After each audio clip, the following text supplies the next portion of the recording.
He lent his phone to a crying girl at the subway, not knowing she was a runaway Heiress looking for true love. "I'm sorry, my phone's gone. I can't call anyone." Her voice was thin, almost swallowed by the roar of the approaching train. "I've only got a few minutes before my ride. Sorry," a man muttered, stepping away. It was nearly 9:00 p.m. at the East 86th Street subway station, and the platform buzzed with after-work exhaustion and hurried steps. The overhead lights flickered like tired eyes, luggage wheels rattled, sneakers scuffed against concrete, and announcements echoed above the chaos, barely intelligible. New York at rush hour had no room for hesitation, no time for the fragile. Noah stood off to the side, a black canvas bag slung across his shoulder, headphones resting loosely around his neck. At 32, he had learned to blend in, one of 1,000 quiet faces moving through the city's bloodstream. A freelance graphic designer with no fixed schedule, he often traveled late when the trains were half empty and the silence could finally breathe. He had just wrapped a long project, logos for a startup that wanted to be clean, bold, and spiritual, but edgy. It paid well enough to cover rent and refill his favorite coffee beans. That night, he was thinking of dinner, maybe a burrito, maybe leftover noodles. Then he saw her. Sitting alone on the far end of the bench, wrapped in a thick beige coat, was a young woman. Her long blonde hair tumbled over one shoulder, slightly disheveled, as if she had run through wind. Her knees were drawn up, arms wrapped tightly around them, and though her face was turned away, Noah could see the unmistakable tremble of her shoulders. She was crying. Not loudly, not theatrically, just quietly unraveling, right there in the middle of hundreds of rushing people. No one stopped. A businessman glanced, then looked at his watch. A teenager rolled his eyes. Someone muttered, probably drunk, and kept walking. Noah stood frozen for a second. His fingers tightened around his phone. Then he took a step forward. "Excuse me," he said gently, crouching a few feet away. "Are you okay?" The girl jerked her head up. Her eyes were red but alert, cheeks streaked with tears. She looked startled, as though no one had spoken to her in hours. I lost my phone," she stammered. "I need to make a call, just one." But nobody... Noah nodded before she could finish. "It's okay. Here." He held out his phone. "No questions, just take your time." She stared at it. "Are you sure?" "I'm still standing here," he said with a half smile. "Besides, I've still got time for someone who needs to be heard." Her lips trembled. She reached out with trembling fingers and took the phone, her hand cold against his. Noah stepped back, giving her space, watching the way she turned her back to the crowd instinctively, shielding herself. She stared at the screen for a long time. Her fingers hovered over the keypad. She typed something, paused, erased it, then typed again. She never made a call. After what felt like 5 minutes but was probably 2, she returned the phone wordlessly. Her gaze dropped, her voice barely audible. "Thank you." Noah looked down at her. "Do you want me to call someone for you?" She shook her head quickly. "No, I needed to say something, and I didn't know who else to tell." Before he could respond, she stood up abruptly. The train rolled into the station with a gust of wind and blinking headlights. She stepped toward it, but then turned to glance back at him. Just for a second. Her eyes held something Noah couldn't name. Something like pain, or maybe apology. Then she disappeared into the crowd. Noah stood there as the train pulled away, his phone still warm in his hand. He looked at the screen instinctively. A message window was still open. She had typed something but never hit send. It read, "I don't want the money, I just want to be seen." He read it 3 times, then slowly, he closed the screen. The next train wouldn't arrive for another 12 minutes. He sat down on the cold bench where she had just been, the echoes of her voice and that unsent message lingering in the air like smoke. And for reasons he could not explain, Noah did not delete the message.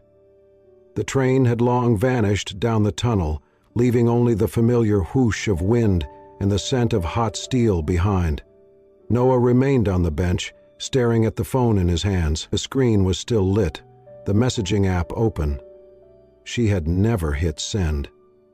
He hesitated, thumb hovering above the glowing rectangle.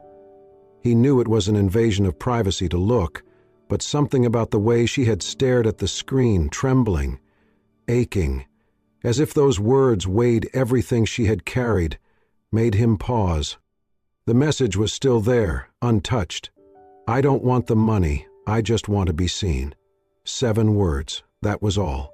But they landed like thunder in the middle of his chest. He stared at them, rereading every syllable.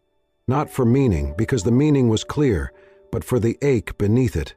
The kind of ache that didn't just come from loss, but from being invisible, unheard.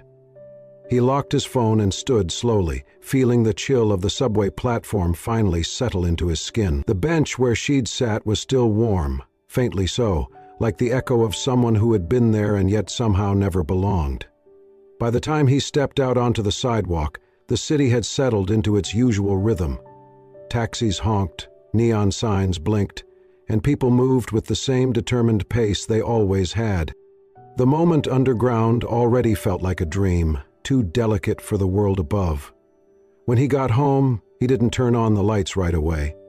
His apartment was modest, a second-floor walk-up in Brooklyn, sparsely furnished with plants, books, and the sketches he never showed anyone. It smelled faintly of coffee and dust. He dropped his bag, sat on the edge of the couch, and opened his phone again. The message was still there. He didn't delete it. He didn't clear it or save it. He just stared at it, like maybe it would change, like maybe a name would appear or a reason. But none came. Who was she? She hadn't looked like someone who wanted attention. She wasn't dramatic or demanding. She hadn't begged. She had simply needed something. A moment, a person, a breath, and for reasons he could not quite name, Noah had given it. He tried to sleep, but the words stayed with him. Every time he closed his eyes, they hovered behind his lids. Every time he drifted close to sleep, he saw her face, red from crying, but composed. Eyes too tired for someone so young. Blonde hair falling over her coat collar. That glance she had thrown him just before the train doors closed. He had helped her. That should have been enough. A stranger in the city, a moment of kindness. But it didn't feel done. He got up sometime after midnight, made tea, opened his sketchbook. He didn't draw her, he wasn't that kind of person, but the lines that formed beneath his pencil had her quiet in them, her pause, her weight.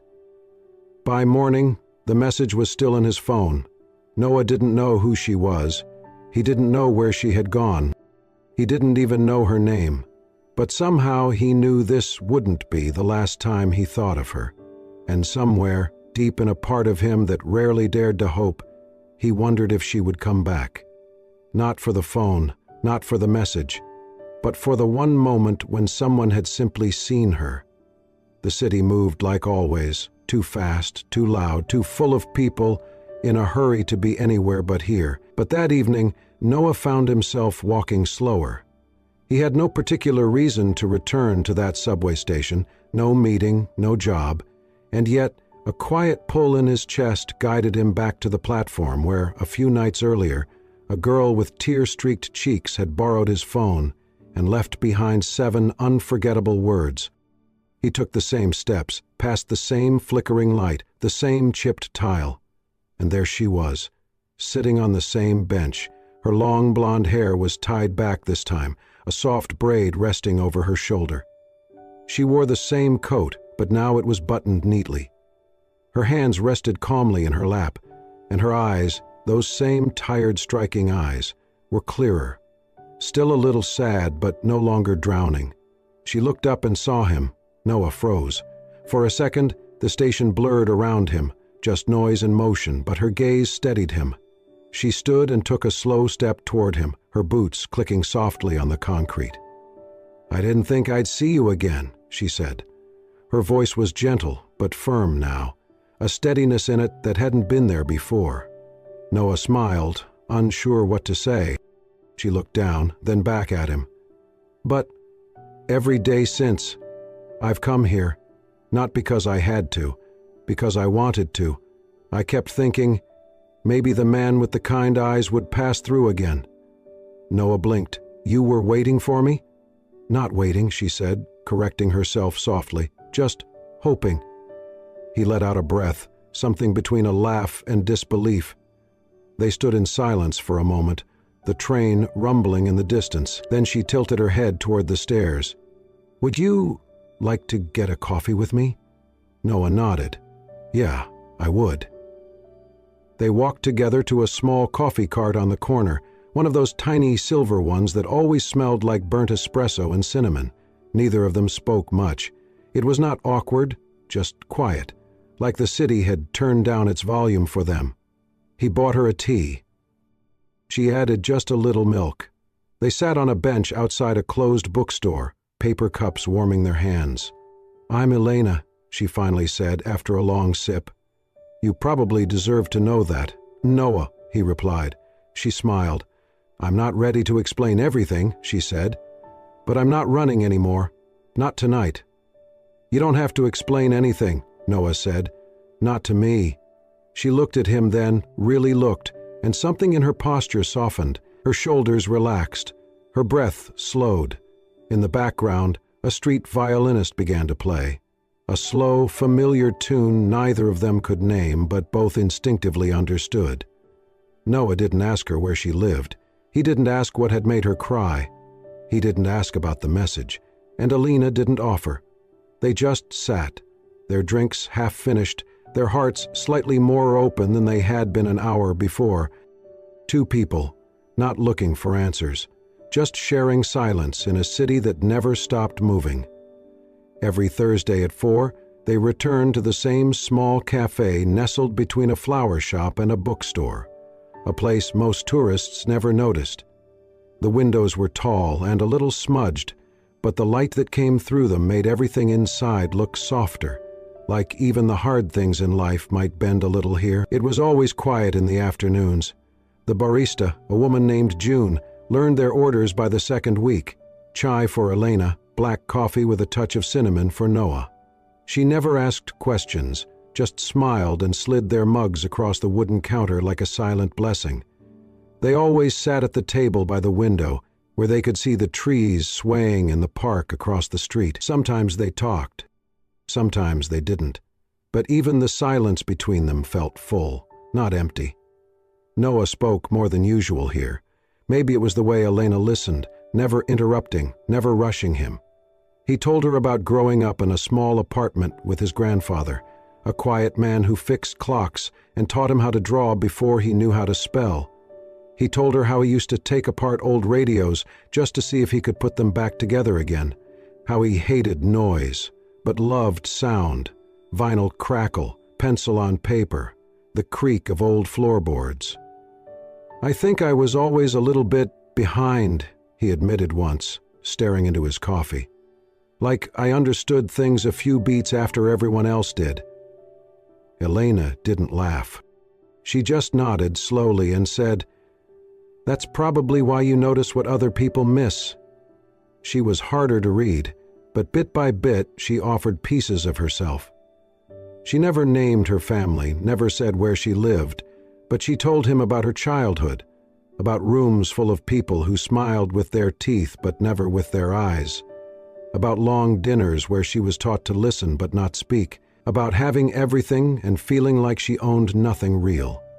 Sometimes, she said, tracing the rim of her mug, I felt like wallpaper, pretty, decorative, easy to ignore. Noah's eyes softened. You're not easy to ignore. She smiled, small and unsure, but it stayed longer than before. On their fourth Thursday, she brought a book with her. It was an old copy of The Little Prince, worn at the corners, the pages soft from being turned too often. She placed it on the table between them without a word. Noah raised an eyebrow. Required reading? She shook her head. Just something I loved once, before everything got complicated. He picked it up, flipping through the pages, pausing at underlined sentences and notes written in pencil. A bookmark slipped out and fluttered to the table. It was a folded piece of paper. He opened it gently. On the page, in her handwriting, were the words, "Sometimes a single glance can save a soul." Noah looked up.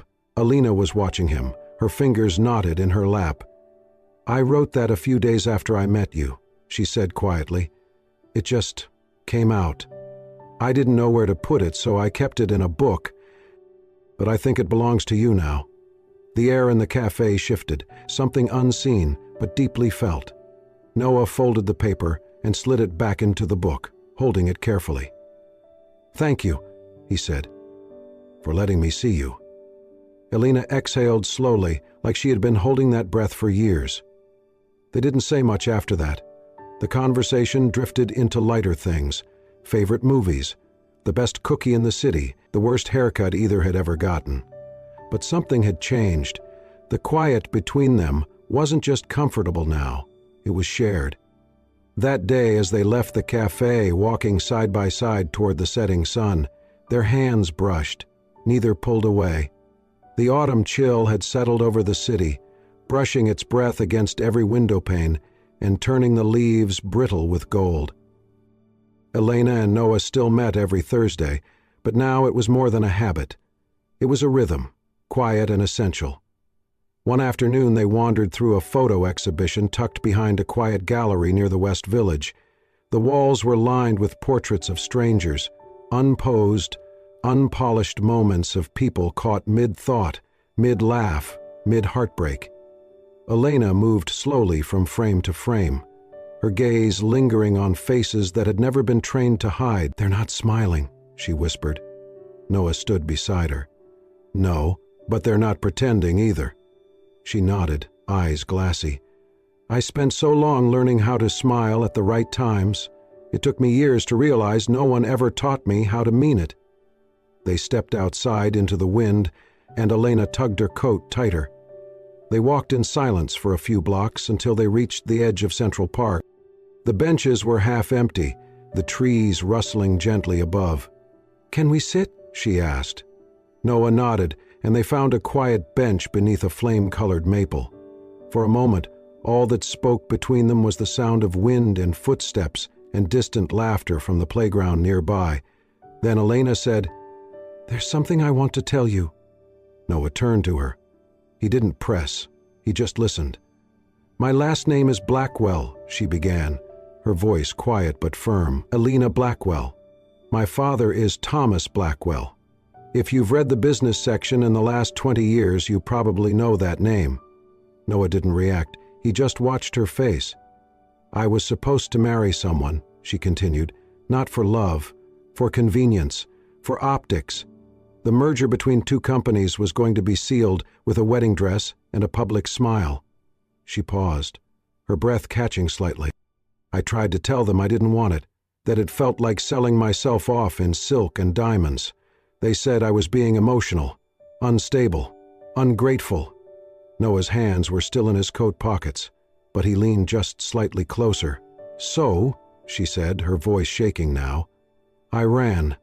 I packed a bag, left my phone in a cab, and vanished into the part of the city no one from my world ever looks for." Noah didn't speak for a moment. Then he said simply, "That doesn't sound like running." Elena blinked. "No?" He shook his head. "That sounds like surviving." She turned to him then, full, vulnerable. "I used to believe no one could love me if I wasn't a Blackwell. If I didn't come with the name, the money, the image. But you never asked me who I was. You just saw me." Noah's eyes didn't flinch. "Because that's all I needed to see." The silence between them grew soft, like a blanket draped across old wounds. From that day on, they began to occupy more of each other's lives. They read in the park, browsed antique shops, passed folded notes across tiny cafe tables. Noah showed her a hidden record store. She introduced him to the joy of chocolate croissants at midnight. They never labeled it, they never rushed it, but piece by piece, their walls lowered. And what grew in the space between them was something that didn't need permission or pedigree. It was presence. And presence, they learned, was more powerful than any name printed on the front page of a newspaper. It was a crisp morning in late November, the kind where the sky looked almost too blue and the air smelled faintly of wood smoke and city bread carts. Elena and Noah sat on their usual bench in Central Park, coffee cups in hand, the world just beginning to stir. They weren't speaking much. They never needed to. The silence had become their language, uncomplicated, whole. Then the sound of hurried footsteps broke the stillness. Noah glanced up. At first it looked like tourists, cameras swinging from necks. But then he saw the lenses, the flashbulbs, the shouted names. "Elena! Elena Blackwell!" She turned toward the voice and froze. The swarm came fast, like wolves in tailored jackets. A dozen people with microphones and cameras circled the bench, barking questions like commands. "Elena, is it true you ran from your engagement? Is this the man you left everything for? Who is he? What's your next move? Elena, look this way!" The flashes popped in rapid succession. Light exploded in her eyes. Elena stumbled back a step, breath catching in her throat, one hand rising as if to shield herself. Her other hand searched for Noah, but he was already moving. Without a word, Noah took off his jacket and gently draped it over her head and shoulders, shielding her face from the flashing bulbs. He placed himself between her and the cameras, arms out just slightly, his voice steady but firm. "She doesn't owe you answers," he said. "This isn't news. This is a woman trying to live." More flashes, more shouts. "She's a public figure," someone argued. "She's a person," Noah said. "And she said nothing to you." He didn't yell. He didn't curse. He just stood there, solid, unmoving, a quiet wall of protection. Then he turned to Elena, took her hand, and whispered, "Come on." They ran. Through the park's winding paths, past morning joggers and startled dog walkers, down narrow side streets and across avenues, their breaths fogging the cold air, boots slapping pavement in rhythm. They didn't stop until they reached a quiet alley behind an old bookstore, out of sight, out of breath. Noah leaned against the brick wall, heart pounding, still holding her hand. Elena stood in front of him, trembling, not from the run, but from something deeper. She pushed the jacket back, her eyes shining with tears. "I'm not afraid of the cameras," she whispered, voice shaking. "It's not the flashes or the headlines." She took a step closer. "I'm afraid of being seen, and still not being seen." Noah didn't speak. He just pulled her gently into his arms. She pressed her face to his chest, the thudding of his heart steady against her cheek. In that alley, in the hush after the storm, Elena let go, not just of the panic, but of years of control, of pretending, of smiling for people who only saw her reflection, never her depth. Noah didn't try to fix anything. He didn't say she was safe or that it would all be okay. He just held her like someone who knew how to carry silence, like someone who had been unseen too. And that, she realized, was the first time in her life she truly felt visible. The rain came fast, unexpected. One minute they were walking down Lexington in silence, the next the sky opened like a broken dam. They ran without speaking, past shuttered cafes and closed boutiques, laughter slipping between gasps for breath. Noah spotted the warm glow first, an old bookshop with foggy windows and a crooked sign that read Grantham and Daughters. They ducked inside just as thunder cracked. The bell above the door gave a tired ring, and the scent of old paper wrapped around them like a memory. There was no one at the counter, no customers, just shelves and shelves of forgotten titles and time-worn stories. Noah brushed the water from his shoulders, shaking his head. I guess this city still has some hiding places left. Elena didn't answer. She stood by the doorway, breathing hard, one hand still clinging to the edge of his coat, like she hadn't realized she'd been holding on. He turned and caught the look in her eyes. She wasn't looking at the books. She was looking at him, like she was seeing something she hadn't allowed herself to see until now, or maybe something she hadn't dared believe was real. He led her to the corner of the shop, where an armchair sat under a dusty skylight. A small reading lamp hummed softly beside it. They sat, Noah on the floor beside her, Elena curled in the chair like a child coming in from the storm. For a while they just listened to the rain. Then Elena spoke. Her voice was small but sharp in its honesty.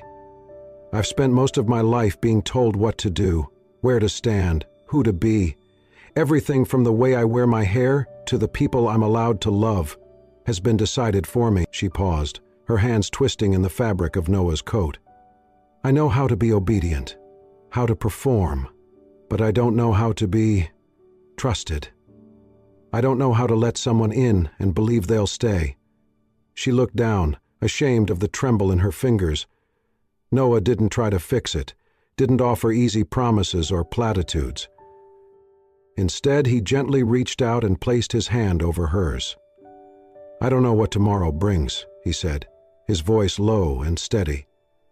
"But I do know this. When you look at someone the way you've looked at me, that person is lucky, because it means you're choosing to see them, really see them." He paused, his thumb lightly brushing her knuckles. "And you deserve someone who sees you back. Every day, in the same way." Elena blinked hard, but the tears came anyway, quiet, relentless, like the rain against the window pane. She didn't speak, she just leaned forward and rested her forehead against his, and for a long time they stayed like that, breathing the same small space, anchored by closeness neither of them fully understood, but both had already begun to need. Noah thought maybe she'd vanish again, that once the storm passed, she'd slip away into the shadows of her world, back to names and contracts and obligations. But she didn't. She stayed. When the rain stopped and the shopkeeper returned and raised an eyebrow at the pair huddled in his reading corner, Elena stood slowly and reached for Noah's hand. She didn't let go. They stepped outside together, the world washed clean. The air smelled like possibility, and for the first time Noah realized she wasn't running anymore. The room was small, just a modest community library tucked between an elementary school and a laundromat. The overhead lights buzzed faintly, the chairs mismatched, the microphones slightly outdated, but every seat was filled, and the quiet held weight. Elena stood at the front in a white button-down shirt, her blonde hair pulled into a loose, low knot, no makeup, no designer labels, just her. For the first time, entirely herself. The cameras clicked, but not with the frenzy of tabloids.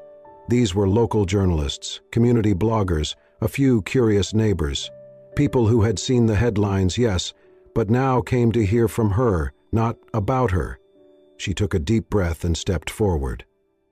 "My name is Elena," she began, voice steady. "Not Elena Blackwell, not the heiress, not the runaway, just Elena." Her gaze swept across the room, landing gently on each face. "I left because I was afraid. Afraid that if I stayed, I'd disappear. Not from the world, but from myself.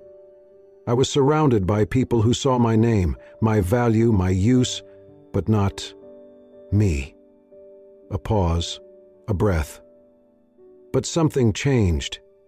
I met someone who didn't ask for explanations, who didn't care about my last name, who gave me a phone and a moment to be human. A murmur rippled through the crowd, but Elena kept going. "I'm not here to scandalize or to reclaim anything. I'm here to let go.